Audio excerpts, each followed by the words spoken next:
جی اچھا، عید اور جمعے سے پہلے ہمارے یہاں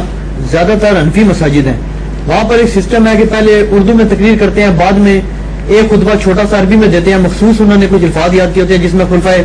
راشدین کا بھی ذکر کرتے ہیں، مخصوص ہے، اس کے بعد وہ تھوڑا سا گیپ دے لیتے ہیں، اس کے بعد پھر دوسرا عربی خطبہ دے دیتے ہیں۔ عید میں بھی ایسے کرتے ہیں۔ اہل حدیث کی جو مساجد ہے وہاں پر نہ سنتوں کا ٹائم دیتے ہیں اور نہ یعنی کہ وہ اس میں کوئی ایسا باقاعدہ کوئی سیگریگیشن کرتے ہیں، تو اس میں درست موقف کیا ہے؟ درست موقف جی اہل حدیث کا ہی ہے اور وہ لاجیکل بھی ہے۔ اس کی وجہ یہ ہے کہ جو جمعے والے دن یہ اردو کی تقریر کو انہوں نے الگ کر دیا ہے، یہ دین کے اندر انہوں نے اپنی طرف سے ایک چیز داخل کی ہے۔ اللہ کے محبوب صلی اللہ علیہ وآلہ وسلم کی جمعے کی جو تقریر تھی نا، وہ کھڑے ہو کے 2 خطبے دیا کرتے تھے اور 2 خطبوں کے درمیان بیٹھا کرتے تھے نماز سے پہلے، اور عید کی نماز میں ایک ہی خطبہ ہوتا تھا، بغیر ممبر کے ہوتا تھا، اس لیے خطبہ بھی ایک ہوتا تھا، بیٹھتے نہیں تھے اس میں، اور وہ ہوتا تھا عید کی نماز کے بعد۔ حنفیوں نے کیا کیا ہے کہ انہوں نے جمعے کی نماز میں بھی پہلے تقریر جوڑ لی ہوئی ہے اور وہ بیٹھ کے دیتے ہیں، ٹھیک ہے، یہ غلط ہے بالکل۔ اور اسی طریقے سے عید کی بھی انہوں نے نماز سے پہلے تقریر شروع کروا دی، لیکن وہ معذرت کے ساتھ، وہ تو صحیح مسلم میں موجود ہے، یہ تو حضرت معاویہ نے شروع کروایا یہ مسئلہ امت کے ساتھ، جو خطبہ عید کا پہلے شروع کروا دیا۔ میں نے اس کے اوپر پورا لیکچر بھی دے دیا عید کے فقہی احکام و مسائل کے اوپر، کہ انہوں نے یہ خطبہ جو ہے وہ اس کے اندر میرے پمفلٹ کے اندر، یہ پمفلٹ تو بغیر تو گزارا نہیں نہ ہوتا شاہ جی، ہر جگہ یہ پمفلٹ آتا ہے جی۔ پہلے پمفلٹ دکھاؤ جی فرحان بھائی، چھوڑو سارے کام۔ یہ میرے بھائیوں پمفلٹ ہے واقعہ کربلا کا حقیقی پس منظر، 72 صحیح الاسناد احادیث کی روشنی میں اہل سنت کی کتابوں سے میں نے 200 احادیث جمع کی ہیں، اکثر احادیث بخاری اور مسلم سے ہیں، اور میں نے اس میں پورا کچا چٹا کھول دیا ہے کہ اس امت کے ساتھ کس طریقے سے آل امیہ نے ظلم کیا اور آج تک امت 2 ٹکڑے ہے اور اکٹھی نہیں ہو سکتی۔ اس میں نے یہ 52 نمبر کے اوپر یہ حدیث لی ہے، بخاری اور مسلم دونوں سے، صحیح مسلم کے اندر بھی موجود ہے، بخاری کے اندر بھی موجود ہے، اور اس کا نمبر ہے بخاری میں 956، مسلم میں 2053، کہ مروان بن حکم جب گورنر بنا حضرت معاویہ کی طرف سے حجاز کا، تو ابو سعید خدری جو ہے اس کے کندھے پہ ہاتھ رکھ کے، بوڑھے ہو چکے تھے، آئے اور اس نے ممبر بھی بنوا لیا گارے اور مٹی کا اور وہ اینٹوں کا، وہ ممبر کی طرف ابو سعید خدری کو کھینچنے لگا۔ ابو سعید خدری اس کو مصلی کی طرف کھینچ رہے تھے کہ بھئی پہلے نماز پڑھا،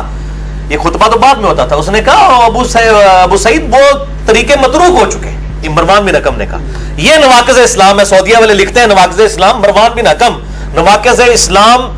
یعنی اس میں ٹاپ آف دا لسٹ جو پرسنالٹی مروان بن حکم ہے، جو نبی کے طریقے کو کہہ رہا ہے کہ متروک ہو چکا ہے اور صحابہ کی موجودگی میں کہہ رہا ہے، جو اس سے زیادہ دین جانتے ہیں۔ ابو سعید خدری المتوفا 74 ہجری،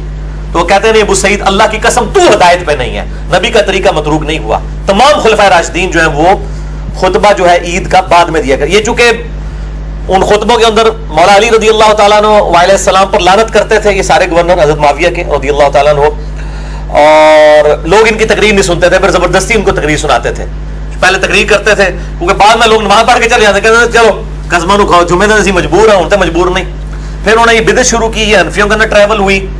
اور بیٹھ کے خطبہ بھی۔ کتاب الاوائل